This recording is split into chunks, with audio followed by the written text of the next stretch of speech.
Hey guys, what's up? So in this quick video I'm going to show you how you can get the scar filter on TikTok. So I'm in TikTok camera. To get this effect, go here. This is the effects gallery. Now in trending section, just slide up until you see this image. This is the filter.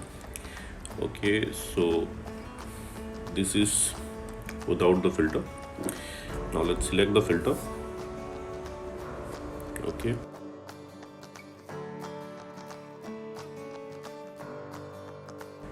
Okay, suppose you are not getting the effect like this from the effect gallery, then you can go to discover and here you can search for peppery filter.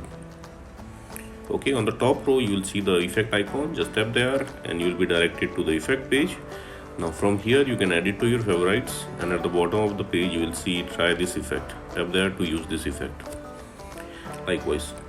Okay, and suppose you are not getting the effect like this also from discover, then what you can do, let me go back.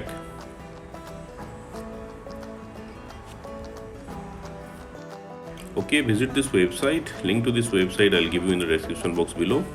So here in this website you will see the effect icon. Just tap on the effect icon and you need to open it with TikTok. Okay, in this page tap on the record button at the bottom of the screen or tap on open app. Okay, again you will be directed to the effect page. Tap on the record button at the bottom of the screen. Okay, and that's it, you got the filter. So that's it guys. Likewise you can get this car filter on TikTok. So thanks for watching the video guys. See you in the next video.